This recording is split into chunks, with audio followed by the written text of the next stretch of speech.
Our lead story this morning, well, it's day 2 of the Big India Alliance meeting in Mumbai, and on agenda, seat sharing, coordination, campaign, and well, also the big logo reveal is also likely today. This after an informal dinner was hosted by Uddhav Thackeray yesterday at the India Alliance meeting. On the first day of the India Alliance meeting, key leaders present there. You can see Sonia Gandhi, Lalu Prasad Yadav, Tejasvi Yadav, Mamta Banerjee, MK Stalin, Sharad Pawar, all of them present there. In fact, today what they're going to discuss is how to actually iron out the differences as far as states are concerned, because they need to start kicking off their campaign, because yesterday key CMs also talked about how there's a possibility of early polls, early elections. In fact, they expressed their apprehensions over it as well. So before they start their campaign, and it's likely as per reports that they will kick off their campaign from October the 2nd, they need to discuss seat sharing. That's going to be the key priority as far as the agenda of the meeting is concerned. In fact, a joint press conference is also expected in the afternoon, where we'll see all these leaders coming together on one stage, something that's been a recurring feature as far as these opposition meetings are concerned. We saw that in Bengaluru and Patna as well. So that day 2 of the big meeting today. In fact, what we're also expecting is that leaders of the opposition alliance will be discussing not just seat sharing, but also other things like, a common secretariat, a logo, and also better coordination amongst leaders. That's going to be, key priorities and key focus areas. But Sohit Mishra is now joining us on the phone line. Sohit has been tracking the meeting very, very closely. Sohit, today the focus is, of course, going to be on seat sharing, because that seems to be the key pain point in a sense, because now they have to get down to business and also start their campaign. And as per reports, they are going to kick off their campaigns from October the 2nd. Well, that's right. And there has been a discussion happening of all the same. And it happened yesterday night when a dinner was organized by Uddhav Thackeray. Now, India to most probably launch its campaign from 2nd October from Rajghat. And a formal decision, however, will be taken today when they all meet at 10 a.m. for the meeting, and this meeting is going to last for 4 hours from 10 a.m. to 2 p.m. And after that, a press conference is expected to happen at 4 p.m. where they might be announcing this.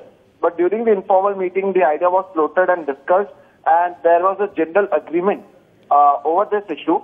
However, there are several issues, as you rightly mentioned, about the seat sharing issue. So there are some issues for which they will be sitting and trying to focus on it. If not 100%, then 70 to 80% of the seat sharing issues might be sorted out in the meeting today. And as my sources in MBR earlier said, the next thing that they want to do is go on ground and start campaigning in different places. And the planning and plotting for the same has begun. And mostly we will be hearing these announcements today after the meeting is over, and all of them address the press conference at 4 p.m.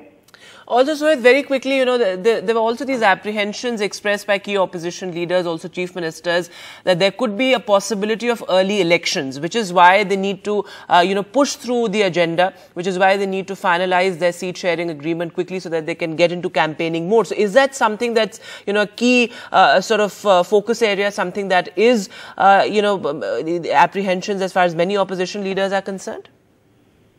Well, they will have to be prepared for everything because we know how things have been, and there are things that there are chances that it might happen, as we heard Mamta Banerjee say about that. So the opposition leaders won't like to take any chance, and that's why they will try to say or speak or be ready for anything that the government decides to do, be it the election in December or in its own time frame in the month of April and May.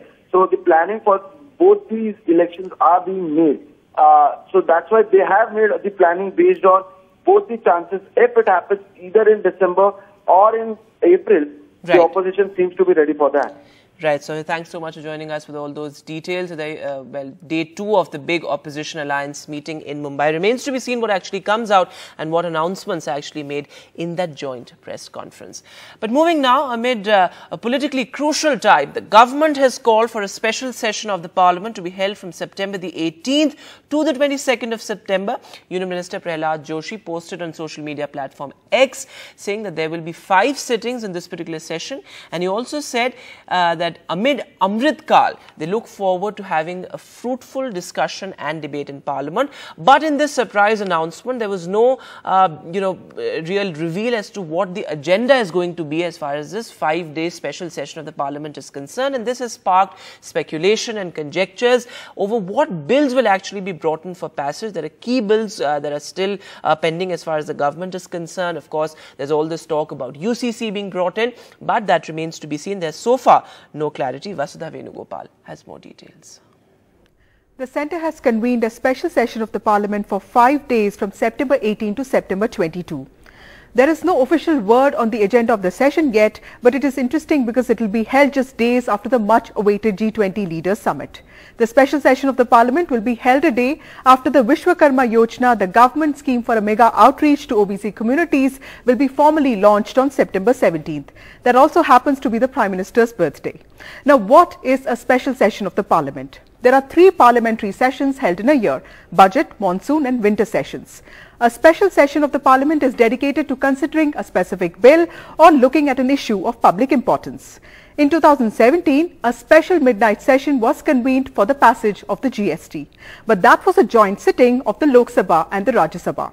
A special 6-day session was convened in 1997 to commemorate India's 50th year of independence. Parliamentary Affairs Minister Prahalad Joshi has said that this special session will have 5 sittings, and in the middle of Amrit Kal, the government is looking forward to having fruitful discussions. Remember, this is also the year that marks the end of Azadi Ka Amrit Mahotsav, which is India's 75 years of freedom. Of course, some clarity on the agenda of the special session is expected next week. There is also socio-political context this time to the special session of the Parliament, as this is an election year, and the BJP at the centre is working towards fulfilling many of its promises made to see another term. Social engineering efforts are being made, and there is also talk about making elections tighter and not prolonged. On the last day of the session, monsoon session, 2 important bills, one that does away with the IPC and CRPC and brings in a new framework, and another one that makes fundamental changes in the way election commissioners are appointed, were introduced. There is also a lot of talk about the Uniform Civil Code, but government sources have made it clear that this bill will be brought in only after wide consultations. From the point of view of governance and political moves, this is high action time for political parties, particularly the BJP, which gives credence to the speculation that the special session of the Parliament this time could also see the introduction of key bills. Welcome back. Well, the countdown to the big G20 finale, the Heads of State Summit next week, has well and truly begun, and Delhi is gearing up to host more than 20,000 delegates from 19 member states, special invitees, and well, it's going to be the largest ever G20. Security drills across the national capital that has virtually turned into a fortress. How is Delhi gearing up? Well, we took a trip down the revamped roads of Delhi. Here's a report. Over 1,000 special commandos spread across the capital, chopper landing drills on hotel tops and paramilitary preps at key locations. The national capital has turned into a fortress for the big G20 finale that will see more than 15 heads of state in Delhi in the largest and grandest G20 summit ever. As we travel through the decked-up lanes of Delhi, with final touches now being given, a glimpse into the mega makeover ahead of the summit next week. I come to you from right outside one of the entry gates of the Grand Bharat Mandapam, where the G20 Heads of State Summit will be hosted in just days from now. And here you can see final touches are being given right outside. The G20 banner has been installed here as well. A new fountain as well has been installed, especially for the G20 Heads of State Summit.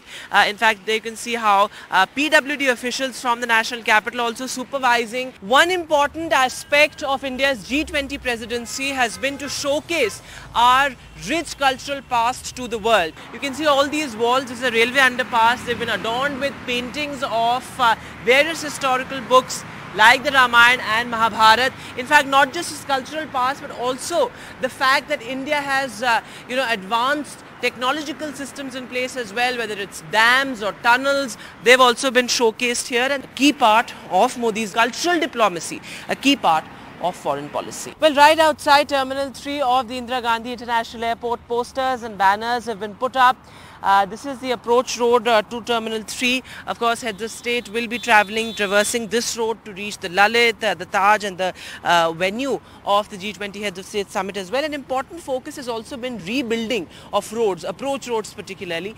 This has been done at a staggering cost of lakhs of crores of rupees in the past couple of months. In fact, there you can see workers are constantly working in the heat. Very, very happy to say that 98% work has been completed. More than 100 fountains have been set up. Okay.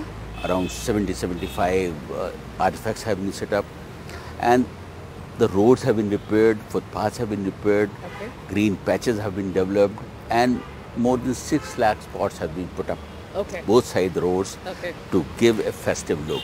And you can see this. Now we are going to, adorn the trees in this fashion, these trees in this fashion also, so that when the guest arrives in Delhi, they should get a feel that Delhi is the most beautiful city in the world. Delhi is the most beautiful city. At the Taj Palace and the Lalit in Delhi, grand presidential suites getting ready to host top world leaders. Special chefs have been brought in to put together a lavish spread. पिछले 6 महीने से हम जो तैयारी कर रहे थे कि मिलेट का तड़का हम अपने विदेशी मेहमानों को कैसे परोसेंगे, तो उसी के ध्यान में रखते हुए मैंने कुछ डिशेस बनाई हैं जो कि पूरा का पूरा मिलेट रिलेटेड है। आप ये देखिए, यहाँ पे एक फ्रूट सलाद है जिसमें कि मैंने पूरा मिक्स का मिलेट का तड़का यहाँ पे दिया है।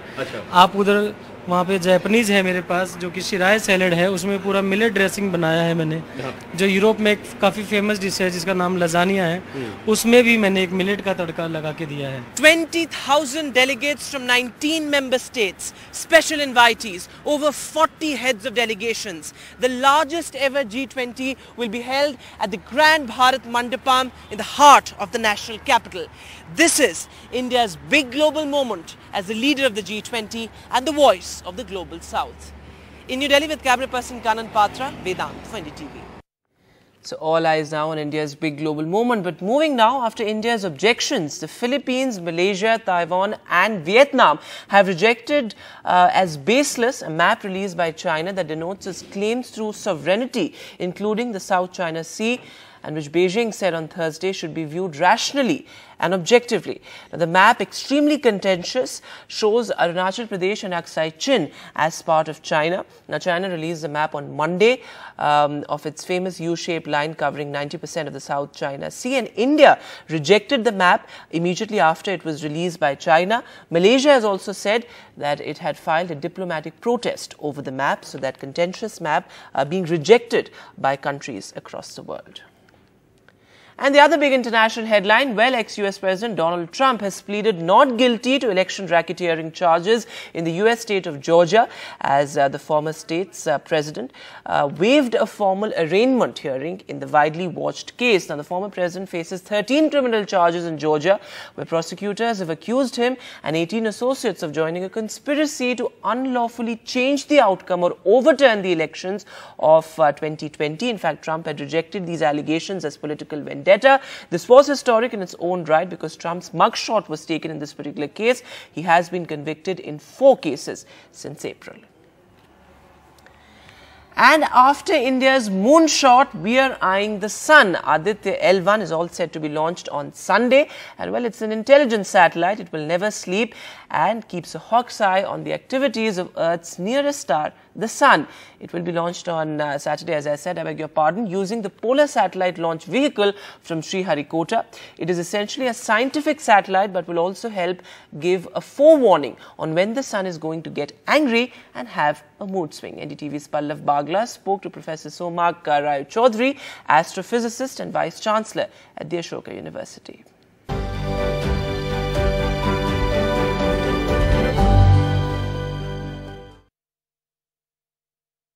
Sun is the harbinger of life on Earth. Now, India is getting ready for its space-based solar observatory. Aditya satellite is ready to go into orbit. To explain the details of Aditya and the mysteries of the sun, I have with me Professor Somak Rai Chaudhary. Namaskar. Namaskar. Professor Somak is an astrophysicist deeply involved with the Aditya mission and the Chandrayaan mission, and Vice Chancellor of the Ashoka University. Thanks a lot for giving us time, Professor Somak. What is the Aditya satellite and why is India sending Aditya up? So the Aditya satellite is a satellite that will study the sun 24 hours, 7 days a week. It is going to be at a point called the Lagrangian first point between the Earth and the sun, and so it doesn't orbit the sun, orbit the Earth. It observes the sun the whole time, and it's going 1.5 million kilometers away from the Earth to look at the sun. Now, is this satellite made in India or did we import anything? The satellite is entirely made in India, and it's made in two institutes, the Indian Institute of Astrophysics in Bangalore and the Inter-University Center for Astronomy and Astrophysics in Pune, where I used to be director till last year. This particular satellite, when it goes towards the sun, is it going to go all the way to the sun? Sun is 150 million kilometers away. That's right, yeah. And it's very so this hot. is going only 1% of that distance, 1.5 million kilometers away. But there is a point, there are 5 points in the Sun-Earth system where if you put a satellite, it is going to be parked. The forces on it due to the Earth and the Sun and the rotation, they all balance out. These are called Lagrangian points. And because it is going away from the Earth, it is not going to be eclipsed by the Earth as it moves around that Lagrangian point, and so it can observe the sun the entire time. That's the idea. So it will have a continuous view of the sun? Continuous view of the sun, yes. And once it reaches there, that means Aditya never sleeps? Aditya never sleeps. But does the sun sleep? The sun doesn't. In fact, that's right. The sun sets because of the Earth's turning. Yes. The sun is always there. So we need to study the sun the whole time, and we can't do it from any point of the Earth because, of course, the night and day changes. So this is why we need to go to space. And this satellite is going to study the changes in the sun. Aditya is a scientific mission, but will also help protect India's 50 plus satellites worth 50,000 crores, which look down not just on Earth giving us whatever you said, but also breed down our neighbors. So Aditya is going to be a protector of sorts? Aditya is going to help protect not just India's 50,000 crore satellites, but it is going to protect all the satellites of the Earth. We use our neighbors, we help all the people now, of course, not just countries, but private entities are also sending up satellites, which are also vulnerable to these coronal mass ejections, as they are called, the anger of the sun, and everybody is going to be benefited, because not only will Aditya predict these coronal mass ejections and then alert everybody so satellites can shut down their power, etc., so that they are not affected, but it will also help us understand how these things happen. Thanks a lot for speaking to us, Professor Somak. Thank you. So that was Professor Somak telling us how excited he is about the Aditya satellite. So, well, what a wonderful chapter in India's space odyssey. We'll take a short break now. News continues on the other side.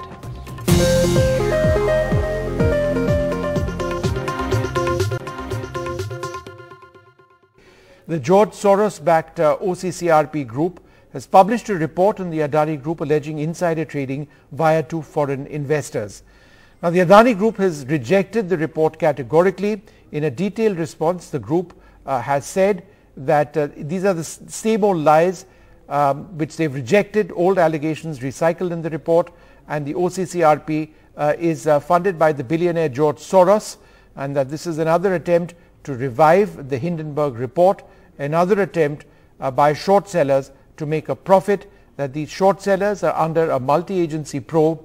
The Adani Group says that there is no irregularity found in the judicial and the Department of Revenue Income probe, that foreign investors already have been probed by SEBI, that the Supreme Court panel didn't find any violation of shareholding norms, and that the Supreme Court and SEBI probes just must be respected. Now, it's also important to know, who is behind the report and the timing. Now, who is behind the OCCRP report? OCCRP stands for the Organized Crime and Corruption Reporting Project. It's funded by George Soros. Soros has his Open Society foundations which have funded OCCRP. The timing is curious in all of this. The role of Soros needs to be looked at closely, since he's somebody who's targeted India in the recent past as well. He's been accused of funding attacks on elected governments. In fact, the press trust had preempted a report by this Soros-funded group just a couple of days back. So this is what I was referring to. The timing of the report is also suspect because and there are question marks in the timing. Why? Because there is a multi-agency probe against short sellers. The Enforcement Directorate has named 18 entities that profited after Hindenburg. A prominent banking entity among those who profited was named. The Enforcement Directorate is waiting for SEBI action before initiating a money laundering probe. The IT department is also probing if these entities profited from Hindenburg. Well, joining us on this part of this program, Ashwani Dubey, Senior Advocate of the Supreme Court, also Nalin Kohli, Senior Advocate in the Supreme Court, and also a BJP leader. But before we try and break down a lot of what I have sort of explained to you, let's listen in to what Rahul Gandhi had to say today at this big meet of India in Mumbai. At the very least, a JPC should be allowed and a thorough investigation should take place. I don't understand why the Prime Minister is not forcing an investigation. All right, I don't know why the Prime Minister is not forcing an investigation, Rahul Gandhi saying that. So let's just try and sort of address some of the queries which have been raised through the day by the Congress party. Nalin, let me come to you first. Now, as per the expert committee appointed by the Supreme Court, there is no evidence of any breach of minimum public shareholding requirements or of manipulation of stock prices. Now, if this is what has been looked at or decided by this expert committee, then how do we or why should anybody necessarily discount this at this juncture?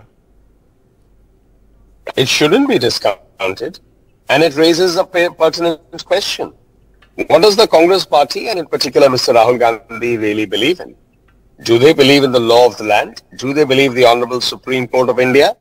Or do they believe in recycled misinformation being put out by vested interests and reports coming from overseas? It's a fundamental question. And one will wonder where the Congress party stands. Does it stand for India and Indian institutions? Or does it believe in the credibility of something that is published based on incorrect information, as seems to be available in the public domain, and based on perhaps vested interests against working against, in this case, a particular group?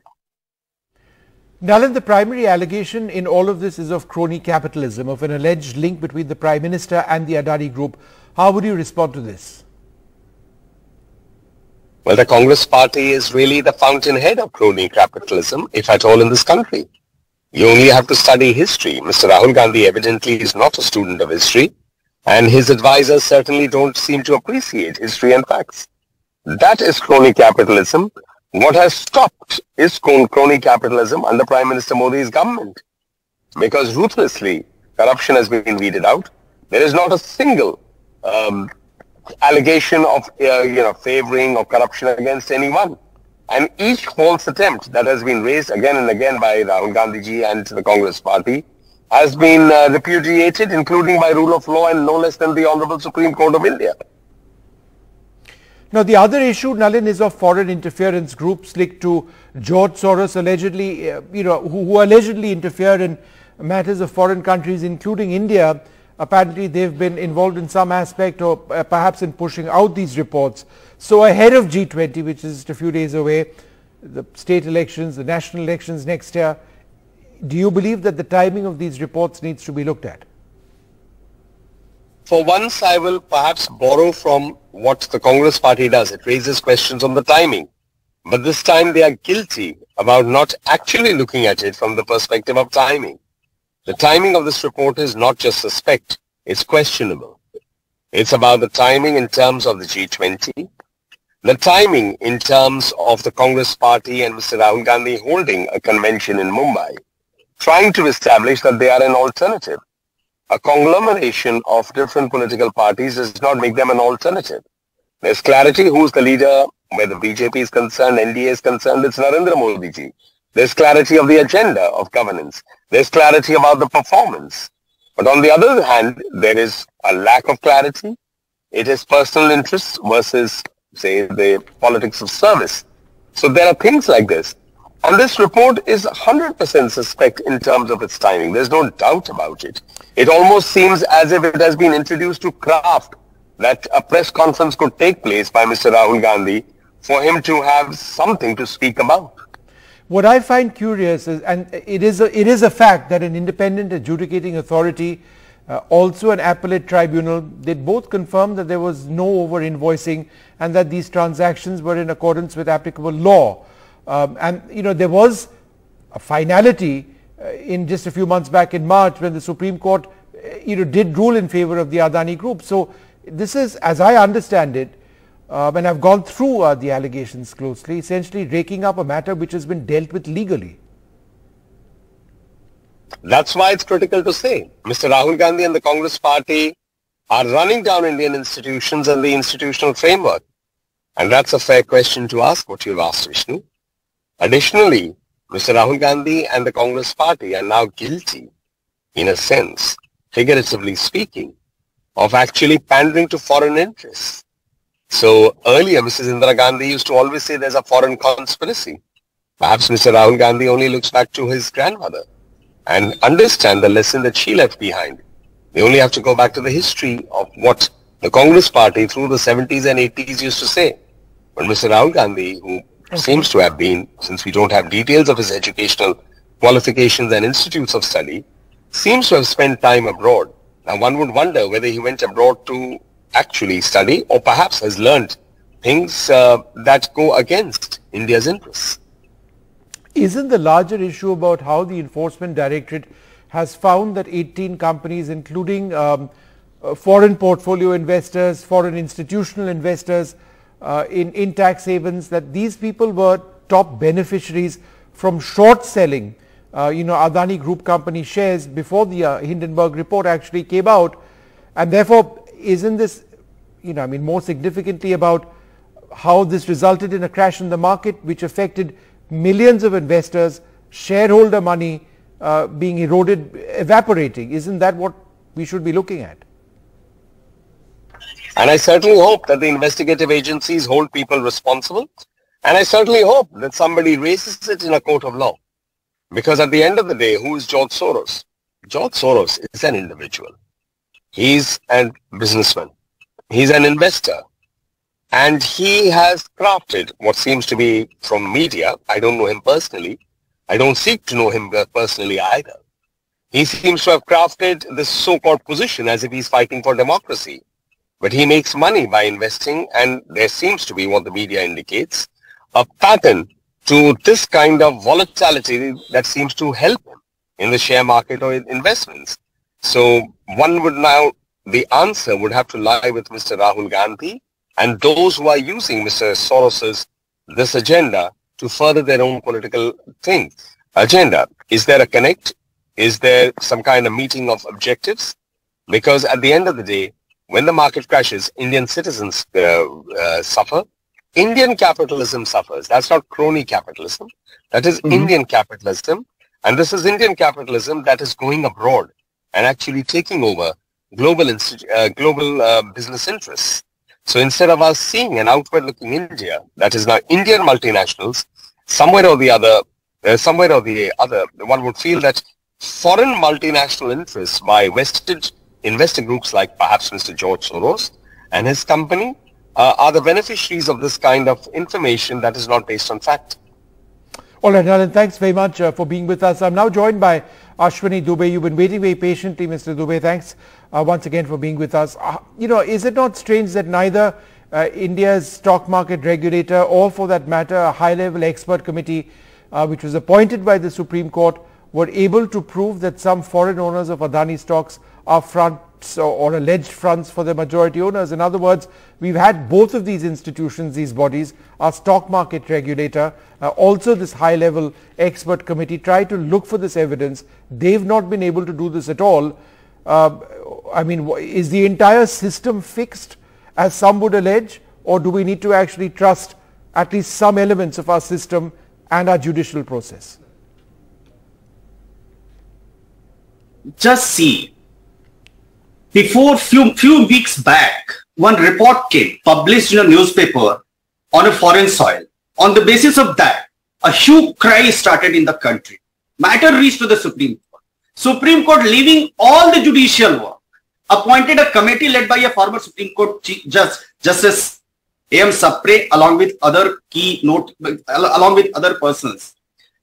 That committee did not find any fault.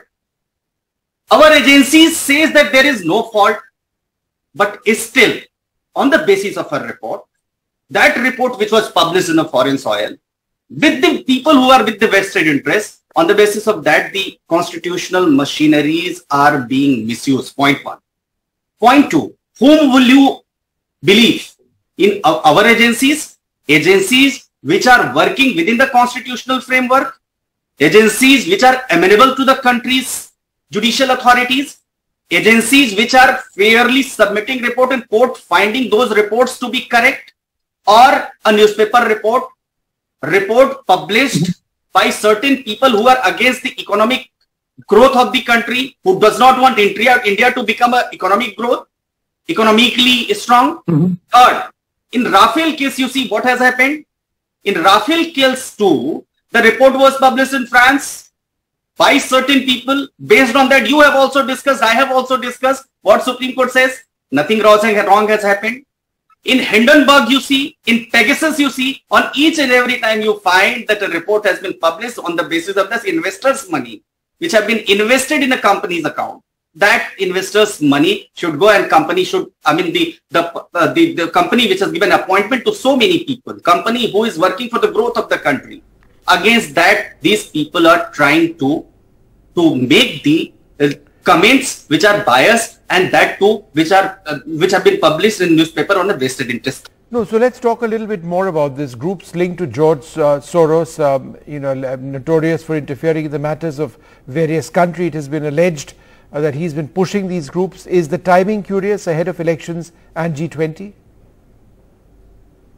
Yeah, timing is important. See, on 7th, 8th, 9th September, all the country heads are visiting this in India. It is such a glorious moment at this point of time, selecting outrage, selectively making allegations, and also, you see, tomorrow or day after tomorrow, that matter is if not mentioned in the Supreme Court, I have wondered, it will be mentioned by certain people who are acting at the behest of those who are against the economic instability of this country. The misuse and abuse, all three things are there. When it comes to the use, then the constitutional machineries can be, the constitutional methods can be invoked. But when with the certain biased allegations, with the people who are with the vested interest comes and you misuse and abuse the machineries, then there is a question. Justice Sapre committee did not find any wrong earlier. CP did not find any wrong. So ultimately, we have to believe our agencies.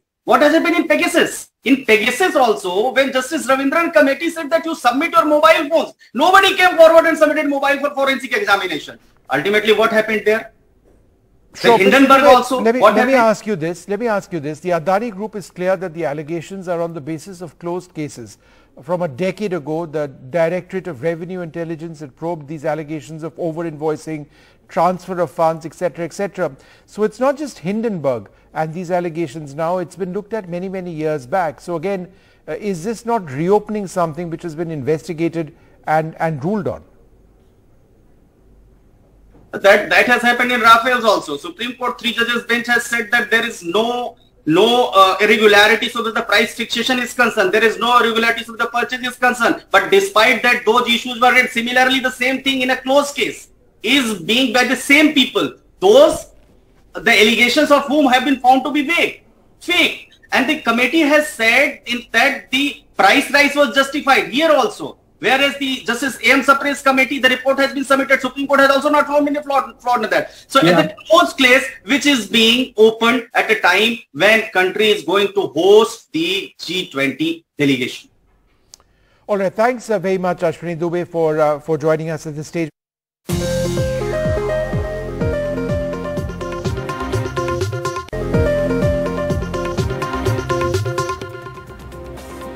Well, Welcome back. It's Friday and we have our entertainment wrap for you. New web series, The Freelancer, is now streaming.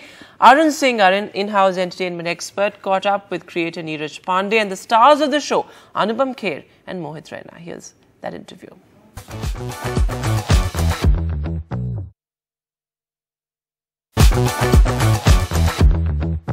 नमस्कार, मेरा नाम है अरुण सिंह, आप देख रहे हैं NDTV and we are talking The Freelancer. Anupam sir, you've done over 500 films. Yes. And that's a lot, and of course there must be some weight to it, and every time you walk on a set, I asked this from several senior actors, that do you make a conscious effort to make others feel comfortable, or you think you just let it roll and then... Well, I don't carry the burden of being Anupam Kher when I go on the set. I go there on as a friend, as a newcomer, and I don't I'm not saying it just for an effect, but I really go as a newcomer, especially now in the last few years. And I do also understand that when I met senior actors when I was a beginner, that they made me comfortable. So certainly to go and say hello to everybody does make a little difference. But you're aware that they feel intimidated? No, I'm not aware of it, and neither today's generation doesn't feel intimidated by anybody, because I think they're okay to be nervous, and I'm equally nervous, because at the end of it I want to do my best.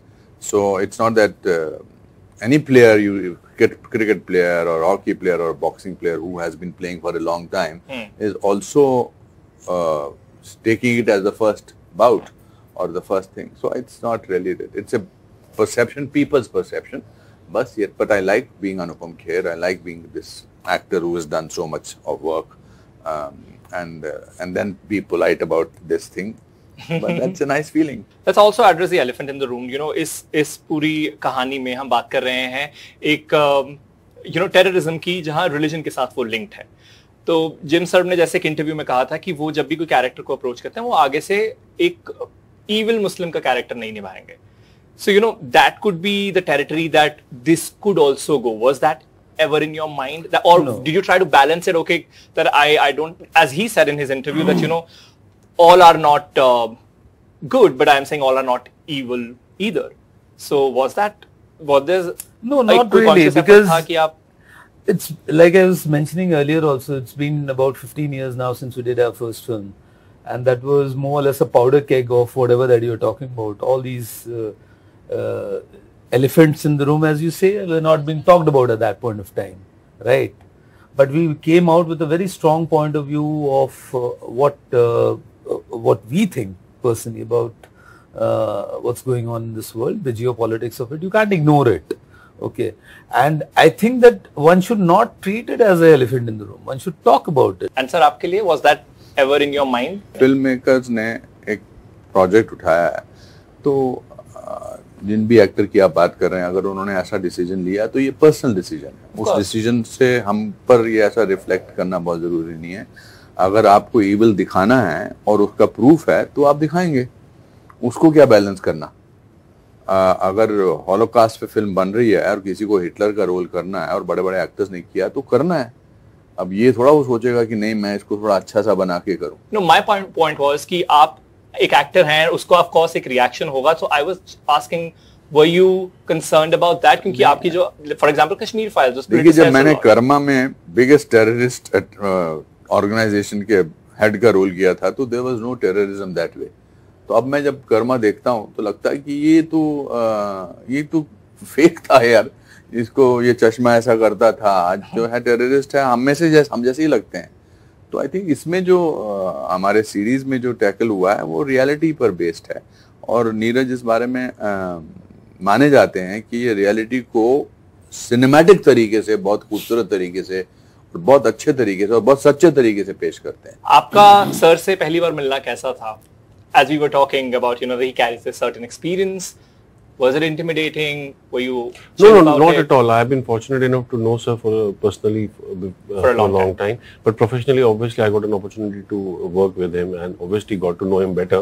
But he's somebody who is always himself, and he's such a legend and a senior actor. So obviously, from a personal perspective, you always try and be a little more respectful towards and try to observe and learn a little more from a senior person, because you always learn from good experiences. So I think he is just he's a charmer, and he doesn't go out of his way to make people feel comfortable or take an effort. He's not that kind of a person. And we've just seen a trailer of what this actually looks like. What was the prep for you? Was it very intense or absolutely chill?